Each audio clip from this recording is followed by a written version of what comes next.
ಅಲ್ಲಪ್ಪ, ರಾಜಕಾರಣದಲ್ಲಿ ಯಾರು ಚೆಸ್ ಗೇಮ್ನ ಯಾವ ಪಾಯಿಂಟ್ ಎಲ್ಲಿಡ್ತಾರೆ ಅಂತ ಯಾರು ಹೇಳ್ತಾರಾ?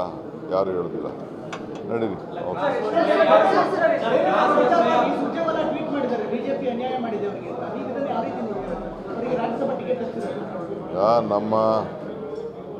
ನಾನೀಗ ಸದ್ಯಕ್ಕೇನು ಮಾತಾಡೋಕ್ಕೆ ಹೋಗೋದಿಲ್ಲ. ಅವ್ರು ಮಾತಾಡಿದ್ದಾರೆ, ನಾನು ಮಾತಾಡೋಕ್ಕೆ ಹೋಗೋದಿಲ್ಲ. ನಮ್ಮ ಪಕ್ಷ ಯಾವಾಗಲೂ ಏನು ವಿಚಾರವನ್ನು ಚಿಂತನೆ ಮಾಡ್ತದೆ ಅದಕ್ಕೆ ನಾನು ಪಾಲನೆ ಮಾಡೋದು. ಈಗ ನಾವು ಸೂರಜ್ ಹೆಗಡೆ ನಮ್ಮ ಆತ್ಮೀಯ ಸ್ನೇಹಿತ, ದೇವರಾಜ ಅರಸು ಅವರ ಮೊಮ್ಮಗ, ಅವರು ನಮ್ಮ ಪಕ್ಷದ ಒಬ್ಬ ನಿಷ್ಠಾವಂತ ಕಾರ್ಯಕರ್ತ, ನನ್ನ ಜೊತೆ ಪದಾಧಿಕಾರಿ ಮತ್ತು ಗ್ಯಾರಂಟಿ ಸಮಿತಿಯ ಉಪಾಧ್ಯಕ್ಷರು. ಅವರಿಗೆ ರಾಜ್ಯ ಮಟ್ಟದ ಸಚಿವ ಸ್ಥಾನ ಕೂಡ ಅವರಿಗೆ ಕೊಟ್ಟಿತ್ತು.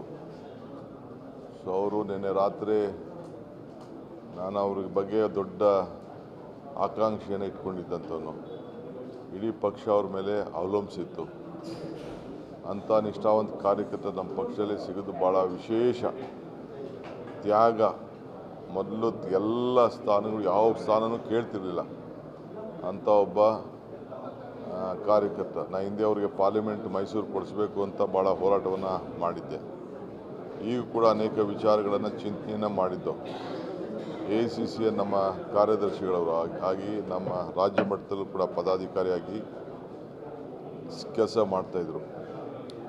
ಸೊ ಅವರ ದುಃಖ, ಅವರ ಕುಟುಂಬದ ದುಃಖ ನೋಡೋಕ್ಕಾಗ್ತಾಯಿಲ್ಲ. ಅವ್ರ ತಂದೆ ಕೂಡ ಒಬ್ಬ ಹಿರಿಯ ದೊಡ್ಡ ರಾಜಕಾರಣಿ. ಅವರು ಚಿಕ್ಕ ವಯಸ್ಸಿನಲ್ಲೇ ಈ ಪರಿಸ್ಥಿತಿ ಬಂತು. ಸೊ ನಾನು, ಪಕ್ಷ, ಸರ್ಕಾರ ಮೂರು ಜನನೂ ಕೂಡ ಪಕ್ಷ ಮತ್ತು ಸರ್ಕಾರ ಮತ್ತು ವೈಯಕ್ತಿಕವಾಗಿ ನಮ್ಮೆಲ್ಲರೂ ಕೂಡ ಭಾಳ ದುಃಖ ಉಂಟಾಗಿದೆ.